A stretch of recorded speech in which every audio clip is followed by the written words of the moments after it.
విద్యార్థుల్లో క్రీడా స్ఫూర్తి నింపడానికి ఎన్నో సంవత్సరాలుగా ఈ ఒలింపిక్లను నిర్వహించడం జరుగుతూ ఉంది. నేను మహబూబ్ నగర్ జిల్లా క్రీడాకారులందరూ కూడా ఒకటే కోరుతా ఉన్నా, మీరు బాలబాలికల్లో క్రీడల పట్ల ఆసక్తిని పెంచడానికి ప్రతి అసోసియేషన్ కూడా ఒక స్కూల్ని, ముఖ్యంగా ప్రభుత్వ పాఠశాలను దత్తత తీసుకొని అక్కడ స్పోర్ట్స్ యాక్టివిటీని ఎట్లా పెంపొందించాలి, దానికి ఏమేం కావాలి అని చెప్పి మీరు రిపోర్ట్ తీసుకొని నాకు ఇస్తే ఖచ్చితంగా ఆ స్కూల్స్లో వాటికి సంబంధించిన అవసరాలన్నింటినీ కూడా తీర్చడానికి నేను సిద్ధంగా ఉన్నా. ఒలింపిక్ రన్ చేయడమే కాదు, దీన్ని స్ఫూర్తిగా తీసుకొని ప్రతి పిల్లలకి, ప్రతి ఆడపిల్ల కావచ్చు, మగపిల్లగాడు కావచ్చు, 1వ తరగతి 2వ తరగతి నుంచే వాళ్ళకు క్రీడల పట్ల ఆసక్తిని పెంచితే ఖచ్చితంగా మన లక్ష్యం ఏదైతే గౌరవ ముఖ్యమంత్రి గారు పెట్టుకున్నారో 2036 వరకు మన రాష్ట్రం నుంచి ఒలింపిక్ క్రీడాకారులను తయారు చేసుకోవాలి, అత్యున్నతమైన స్థాయి గల క్రీడాకారులను మనం తయారు చేసుకోవాలి అని చెప్పి వారు సంకల్పం చేసుకున్నారు.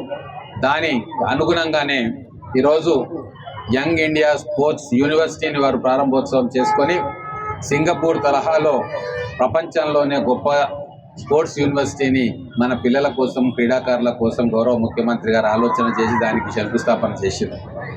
వారి ఆలోచనకు అనుగుణంగా ఈరోజు ఇక్కడ ఉన్న అన్ని క్రీడా సంస్థలు వాళ్ళ డిసిప్లిన్స్లో చిన్న స్థాయి నుంచే 10 ఏళ్ల లోపు ఉన్న విద్యార్థులకే వాళ్ళ టాలెంట్ను బట్టి ఆయా స్పోర్ట్స్లో ఎంకరేజ్ చేస్తూ వాళ్ళకు కావాల్సిన అన్ని సదుపాయాలు పెంపొందించుకుంటూ ముందుకు తీసుకోవాల్సిన అవసరం ఉంది.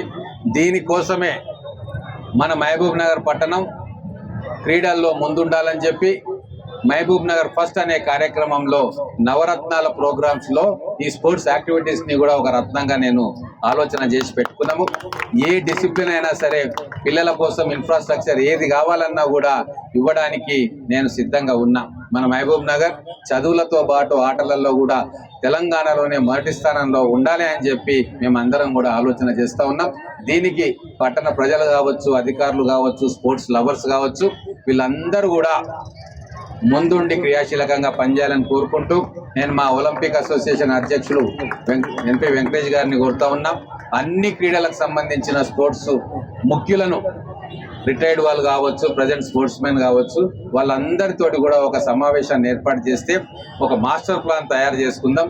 దాన్ని బట్టి మన జిల్లాలో, ముఖ్యంగా మహబూబ్ నగర్ కార్పొరేషన్లో ఎటువంటి క్రీడలను మనం ప్రోత్సహించాలి, దానికి కావాల్సిన ఇన్ఫ్రాస్ట్రక్చర్ ప్రభుత్వం నుంచి కానీ, నా నుంచి కానీ ఏం కావాలో అని చెప్పి డీటెయిల్ మాస్టర్ ప్లాన్ ఒకటి తయారు చేయండి. ఎట్లయితే మన ముఖ్యమంత్రి గారు విజన్ 2047 అని చెప్పి ఆలోచన చేస్తూ ఉన్నారో అట్లనే నేను కూడా ఇక్కడ మహబూబ్ నగర్ కార్పొరేషన్లో విజన్ 2047 అని చెప్పి ఒక ఆలోచన చేస్తూ ఉన్నాం. దాంట్లో క్రీడా సౌకర్యాల కల్పన కూడా ఒక భాగం.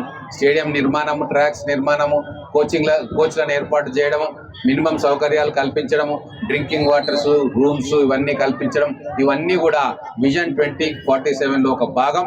క్రీడలో ఆ 2047లో ఒక భాగం కాబట్టి మీరందరూ సమిష్టి తోటి నిర్ణయాలు తీసుకొని నా దృష్టికి తీసుకొస్తే వాటిని ఇమ్మీడియట్గా అమలు చేసే బాధ్యత నేను తీసుకున్నాను తెలియజేస్తూ ఈ కార్యక్రమాన్ని ఇంత గొప్పగా నిర్వహించినందుకు అందరికీ, దీనిలో ఆర్గనైజ్ చేసిన ప్రతి ఒక్కరికి పేరు పేరున ధన్యవాదాలు తెలుపుతూ ముగిస్తా ఉన్నాను. జై తెలంగాణ, జై హింద్.